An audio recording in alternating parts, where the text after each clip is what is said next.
commence par le groupe peut-être? Ouais, je peux vous donner le groupe. Donc laissez-moi une petite minute. Je fasse pas d'erreur. Donc le groupe convoqué demain pour le match contre Laval. Donc 19 joueurs sont retenus. Jeannin, Camara, Aoussou, Kouassi, Ruiz, Boli, Gaspard, Obiang, Besnar, Dalmeda, Mohamed, Ngom, CV, Lambezat, Basouamina, Begraoui, Boutaïb, Chairi et Silla. Lambezat portera le numéro 33. Première apparition justement. Ouais, alors il est dans les 19, donc demain je prendrai la décision de savoir qui je sors du groupe. Mais Adel s'entraîne avec le groupe professionnel depuis, il a terminé sa 3e semaine, donc j'ai pris la décision de l'intégrer dans le groupe jusqu'à la fin de saison. Il a fait des très bonnes choses depuis son arrivée avec la Nationale 3, puisqu'il est très souvent décisif. Au niveau des entraînements avec nous, je trouve que c'est un joueur qui amène du lien technique, donc il fait des bonnes séances. Et il est possible qu'on le voit d'ici la fin de saison apparaître dans l'équipe. C'est aussi une manière de lancer un signal pour les jeunes du club en disant que tu les regardes. Alors oui, enfin, les jeunes, on les regarde et puis on les voit très souvent dans la semaine, puisqu'ils étaient encore avec nous mardi après-midi où il y a 13 joueurs de la Nationale 3, on avait un groupe très très étoffé mardi après-midi. Mais pour Adel, c'est un peu différent. Je considère que c'est un garçon qui est pas en formation, puisqu'il a déjà un certain âge.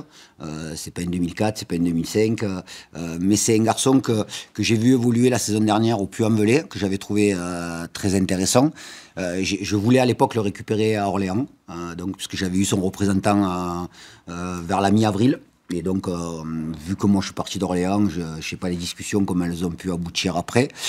Mais c'est un garçon que je connaissais déjà. Voilà, c'est un garçon que je connaissais déjà et qui a déjà joué à un niveau supérieur. Alors, il vient dans le groupe avec quel profil? Parce que en B, c'était plutôt excentré. Ouais. Il peut jouer excentré gauche et il peut jouer aussi au milieu, alors plus un milieu relayeur ou un meneur de jeu. Une nouvelle de Louis. Alors Louis a repris la course mercredi et là depuis hier il recommence à faire des gammes techniques.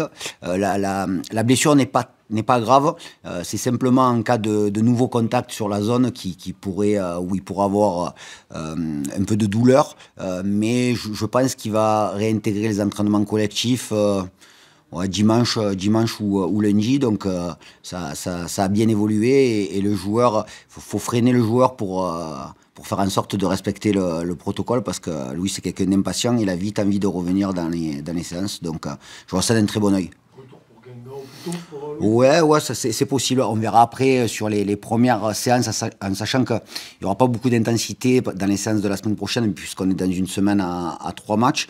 Mais l'idée, c'est de pouvoir récupérer un maximum de monde pour les derniers matchs. Il y a Kenji Boto qui n'a pas signé RM, donc où il y a une lésion musculaire. Il faut envisager à peu près entre 10 et 15 jours d'arrêt. Mais l'idée, c'est qu'après Guingamp, il puisse reprendre déjà la course et qu'on puisse aussi l'utiliser d'ici la fin de saison. Il s'est fait mal avec les pieds.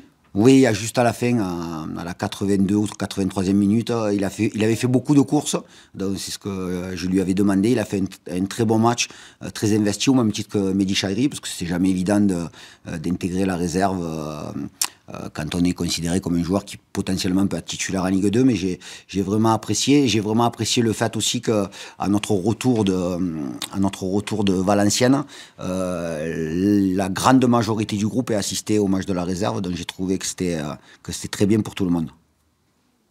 Et du coup, il a une lésion musculaire à quel... Quadri. Ouais. Bon, ce samedi, Laval. On sait la saison que fait Laval actuellement, mais c'est surtout la meilleure équipe à l'extérieur du championnat. Mmh. Et en plus, il risque d'arriver en blessé. Bien sûr, ouais. Avec la dernière journée. Mmh. C'est une équipe qui colle en tête, en tête dans le top 5 depuis la première journée.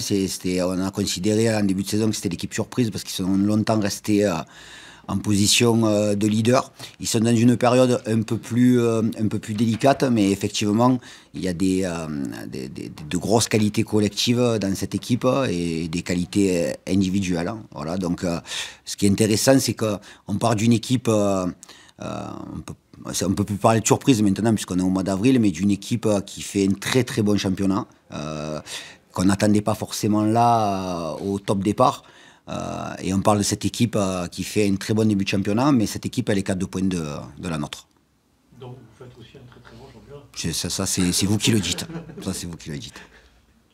Est-ce que jouer une équipe comme ça, après Valenciennes qui a acté votre maintien, c'est ce qu'on a dit, ça permet de rester focus quelque part? Oui, voilà. Oui, il y a encore 18 points à prendre dans le championnat. Je vais me répéter, mais l'idée justement, c'est on a toujours fonctionné par dizaines, et donc la prochaine dizaine est à portée de fusil. Alors justement, l'objectif pour ce samedi, c'est d'arriver aux 50 points, et du coup, ça peut permettre aussi de doubler Laval. Oui. L'objectif, effectivement, le meilleur des scénarios, c'est bien entendu de gagner ce match-là. Ça nous permettrait, même si c'est symbolique, d'atteindre une barre de points qui n'a jamais été atteinte par le Pau FC, déjà dans un premier temps. Et puis après, vu qu'on a un match qui arrive très rapidement mardi, on aura peut-être l'occasion dimanche d'échanger avec les joueurs pour se fixer peut-être notre objectif. Justement, il y a l'articulation des 3 matchs en une semaine. Est-ce que ça c'est pris en compte là par rapport à ce match de Laval au niveau de la compo d'équipe, ou est-ce que c'est vraiment match par match? Alors, c'est match par match, mais l'idée, justement, c'est qu'on sait très bien qu'on rentre dans une période où il y a 3 matchs. Ça demande justement de pouvoir avoir un maximum de joueurs sur le pont. Pour la première fois, il n'y aura aucun joueur professionnel qui ira jouer en réserve demain au Nez-le-Château. Et il y aura une séance d'entraînement après le match. Voilà, on va faire une séance à peu près de 45 minutes, 1 heure, pour pouvoir faire travailler les joueurs qui ne seront pas retenus ou qui ne sont pas retenus ou qui auront moins de temps de jeu que les 11 qui vont débuter. Et justement, on verra comment ça se passe demain soir avant de se projeter sur le match de mardi. Le dernier enchaînement de 3 matchs en une semaine, vous l'avez plutôt bien géré. Oui. Est-ce que tu as tiré des enseignements de ça, ou la période est différente? Alors la période est différente, mais l'enseignement que j'ai pu tirer des 3 matchs précédents, puisque si je ne dis pas de bêtises, c'était Saint-Etienne, Concarneau, il y avait un match à domicile, ça devait être VA ou 3, voilà, c'était avant la trêve. L'enseignement de cette période-là, c'est qu'on a utilisé beaucoup de joueurs. On avait utilisé, je crois, 21 ou 22 joueurs sur les 3 matchs, entre les titulaires et ceux qui sont amenés à rentrer. Donc l'idée, c'est qu'on puisse avoir des joueurs qui soient aptes, justement, pour pouvoir intégrer l'équipe à tout moment. Donc c'est les discussions qu'on a pu avoir en débutant la semaine. Voilà. Donc que tout le monde soit prêt et que tout le monde soit focalisé sur les matchs qui arrivent, et qu'on puisse rester vraiment focus sur tout sur cette semaine à 3 matchs, quoi, tout simplement. Par rapport aux 19 noms, ça veut dire qu'il y a une incertitude au niveau... Dans ma tête, il y a une incertitude. Mais pas d'incertitude athlétique. Okay. Qu'est-ce que ça a changé depuis que le maintien est assuré? Est-ce qu'au niveau... comment dire... Pas de relâchement. Ouais. Non, aucun relâchement n'est toléré. Voilà, donc... quand on fait un championnat, il faut faire en sorte d'arriver le plus haut possible et de débuter les matchs avec le sentiment qu'on peut encore, qu'on n'a pas atteint les limites de ce groupe-là. Et donc, on a passé un bon dimanche, puisqu'on a été ensemble pratiquement toute la journée, puisqu'on est arrivé pour la seconde période du match de la réserve à 16h au Noustecam dimanche dernier. Les garçons ont eu repos, parce que c'était un repos bien mérité après un match et un voyage de 3 jours. Mais la première des choses qui a été dite mardi matin, c'est aucun relâchement n'est toléré, sous peine de sortir complètement du groupe. L'objectif principal, on l'a dit, répété, c'était le maintien. c'est acté et vous n'avez jamais réellement été en danger par rapport à cette lutte Avant le match de Concarneau, on était quand même... Bien sûr, oui, non, mais après, oui. Il n'y a jamais eu vraiment le feu. Ouais, on a eu un trou d'air, quoi, tout simplement, entre la reprise des matchs retour et à peu près pendant 8 matchs, puisque sur 8 matchs, on a fait 5 matchs nuls et 3 défaites, donc on n'était pas forcément dans une très bonne période. On avait du mal à marquer, c'était un peu le contraire des 6 premiers mois. Alors, on n'a pas douté, mais on était conscient simplement qu'il fallait mettre des ingrédients supplémentaires pour pouvoir faire tourner les matchs. Mais dans cette lutte pour le maintien, vous avez souvent été le chassé par les équipes qui étaient derrière. Là, dans cette deuxième lutte, dans ce deuxième objectif, j'ai envie de dire, avec cette 9e place, vous êtes plutôt le chasseur. Est-ce que ça change quelque chose ? Non. L'idée, c'est vraiment, alors après, c'est pas une langue de bois, c'est vraiment avoir la possibilité d'atteindre 50 points. Il se trouve que c'est contre Laval qui est 2 points devant nous. Si ça avait été une autre équipe, le discours aurait été le même. Donc aujourd'hui, on ne se sent pas dans la peau de chasseurs, on ne chasse personne, on chasse juste nos ambitions collectives. Voilà, c'est le seul discours qu'on a pu avoir cette semaine, en sachant que les joueurs, le groupe dans sa totalité, c'est que quoi qu'il se passe demain soir, on se verra dimanche matin. Puisqu'on a un entraînement, mais avant de l'entraînement, on discutera ensemble. Pau, qui avait comme objectif le maintien, était une équipe jusqu'à présent qui attaquait beaucoup, un football offensif. Souvent, on s'imagine qu'après le poids du maintien qui s'enlève, on peut s'attendre à encore plus, que ça se lâche encore plus. C'est l'idée ou pas forcément ? L'idée, c'est de faire du jeu, c'est d'être en phase avec nos ambitions offensives. Mais pour qu'on soit en phase avec nos ambitions offensives, il faut être très bon dans la récupération du ballon, très bon à la perte du ballon et très bon dans la compacité du bloc équipe. Donc on sait très bien que pour bien attaquer, il faut surtout beaucoup courir et bien défendre. Dans la possibilité de ce que vous pouvez jouer, tu en as parlé, mais il y a la possibilité de battre le record de points du club, d'atteindre le meilleur classement final du club. Est-ce que toutes ces choses-là, qui marquent quelque part l'histoire du Pau FC en Ligue 2, tu as l'impression que ça compte? Oui, ça compte. Toi et pour les joueurs. Ouais, ça compte pour l'ensemble du groupe, staff et joueurs compris. Et c'est des petits challenges qui, au fur et à mesure, on a envie de les dépasser, quoi. Voilà, tout simplement. Donc, j'ai évoqué le fait de se retrouver 5e à la trêve. On est resté trop longtemps dans cette position-là, puisqu'il n'y avait pas de match, donc on est resté 3 semaines, c'était peut-être un peu trop, et donc on s'est peut-être à un moment donné, pas dispersé, mais peut-être qu'inconsciemment, on s'est un peu relâché, et là l'idée c'est qu'on se retrouve peut-être dans une position où ça peut se renouveler. Voilà, on a la possibilité de pourquoi pas se retrouver dans ces positions-là, mais chat et chaud d'écran l'eau froide. Dans ce sprint final, avec cette opportunité de se trouver 4 ou 5e en fin de championnat, est-ce que vous, avec Laval et Rodez, qui n'étaient peut-être pas attendus dans cette lutte-là, ça vous donne un avantage sur les autres équipes, un peu comme si vous n'avez pas grand-chose à perdre en fait. On n'a rien à perdre. Ouais. C'est un avantage. Je ne sais pas si c'est un avantage parce que c'est quand on a des matchs à jouer, et on a juste envie de les gagner. Mais au même titre que Rodez ou pas Laval, puisqu'ils sont devant nous. Rodez, ils ont le même nombre de points que nous aujourd'hui. Donc effectivement, il y a des choses très excitantes à jouer, mais on est beaucoup à cette place-là, quoi. Voilà, donc c'est très serré. Et le match de demain, déjà, il nous éclairera un peu plus sur ce qui est possible ou pas d'ici la fin de saison. Oui, parce que finalement, c'est par rapport à justement cette lutte de la pour le top 5, c'est presque un match à valeur étalon, puisque il y a 4e place. Laval met sa 4e place en jeu, quoi.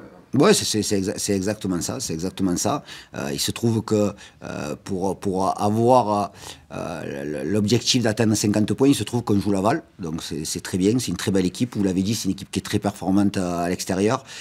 Malik Choukounté est revenu dans l'équipe, il y a des joueurs que moi je connais bien, puisque j'ai travaillé avec Pablo Pagis, avec Malik Choukounté et avec Vargas aussi, donc le latéral droit qui est un très très bon frappeur, donc je connais les qualités de ces 3 joueurs, je connais les qualités de Laval, et donc l'idée c'est de faire un match où on va tous se lâcher, mais comme Laval va se lâcher aussi, donc j'espère qu'on aura du rythme, on aura de l'ambition dans notre jeu, mais parce que je sais que l'adversaire sera dans les mêmes dispositions psychologiques que nous. Tu nous as dit tout à l'heure que tu rencontrais tes joueurs dimanche pour donner peut-être une autre vision sur la fin de saison. Il semblerait que Oumar, juste avant toi, nous ait pas caché son ambition, de lui d'aller le plus haut possible. C'est bien d'avoir des jeunes en comité de presse. C'est parce qu'il a vendu la mèche ou... Non, pas du tout. Non, pas du tout. C'est très bien qu'ils puissent dire ce qu'ils ont envie de dire. Mais il a parlé à titre personnel. Mais c'est très bien qu'il soit ambitieux, quoi. Ce serait dommage qu'un joueur de son âge ne soit pas ambitieux.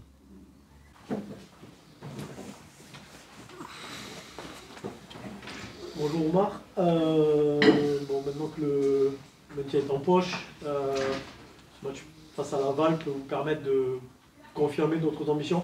Oui, bien sûr. Je pense que c'est un tournant sur notre fin de saison. Donc, on va aller déterminer et essayer de rapporter quelque chose ce week-end. Qu'est-ce que ça va changer, en tout cas, au niveau de l'approche du match, le fait de ne plus... d'avoir plus rien à perdre, en tout cas. Il y a tout à gagner maintenant. Bien sûr, ça nous enlève un poids et ça nous permet d'avoir de nouveaux objectifs sur cette fin de saison et d'aller chercher plus haut dans le classement. Et voilà, on est à 2 points du 4e. C'est assez serré. Donc voilà, on va essayer de ramener des points et essayer de faire quelque chose sur cette fin de saison. En fait, il n'y a plus de pression. Là, il n'y a plus rien qui doit vous inhiber, en fait. Il n'y a plus de pression. Justement, c'est un nouveau challenge qu'on se fixe. Le maintien, il est assuré, ça enlève un poids, bien sûr. Mais les nouveaux objectifs sont très importants pour le groupe. Voilà. Est-ce qu'on peut voir les grands axes de ces objectifs? Ramasser le plus de points. Déjà dépasser la barre des 50. Et aller chercher le plus haut possible. Voilà. Le fait finalement, maintenant que ce maintien est en poche, de tomber face à un adversaire comme Laval, ça permet quand même de garder le focus. C'est pas un match face à une équipe que vous pouvez... oui, c'est un concurrent direct. Ouais. C'est un concurrent direct, donc on est à peu près dans la même situation au niveau du classement. Donc l'objectif, c'est leur passer devant, évidemment. Voilà. Sur un plan personnel, comment tu juges ta saison jusqu'ici? Et est-ce que le fait que le maintien soit fait, qu'il y ait un peu moins de pression, comme tu dis, ça va te permettre de pousser encore plus pour essayer d'avoir encore plus de temps de jeu? Oui, l'objectif c'est d'avoir un peu plus de temps de jeu. Ma saison, elle a été... J'ai beaucoup appris cette saison. J'ai beaucoup appris. J'ai beaucoup travaillé auprès des anciens qui nous poussent chaque jour. Voilà, après, j'ai eu en début de saison des petits pépins, mais je me sens de mieux en mieux et voilà, je suis très bien dans ce groupe et on travaille tous les jours pour progresser. C'est l'objectif. Tu as beaucoup appris cette saison, le fait de participer à la CAN, d'aller en sélection à plusieurs reprises et de travailler au quotidien avec des joueurs qui, notamment à ton poste, ont beaucoup d'expérience, c'est ça? Oui, bien sûr, la CAN, ça a permis de voir le très haut niveau. Bien que la Ligue 2, c'est le haut niveau aussi. Ça m'a permis d'apprendre encore et on va essayer de le rendre au service de l'équipe. Voilà. Un mot sur cet adversaire, Lavallois, qu'est-ce qui ressort de cette équipe? Une équipe qui joue avec un très bon attaquant, qui a un point d'appui. Voilà, après, comme je l'ai dit, c'est un concurrent direct. C'est un concurrent direct, donc on est très attentif à cette équipe. Et le but, c'est de ramener des points. Alors Laval a fait une très belle saison jusqu'ici, et c'est notamment la meilleure équipe de Ligue 2 avec Auxerre à l'extérieur. J'imagine que le coach a abordé ça avec vous cette semaine. Oui, oui, c'est une très bonne équipe offensivement. Et voilà, on reste vigilant. Et c'est à la maison, donc avec l'aide des supporters, on va essayer de ramener quelque chose.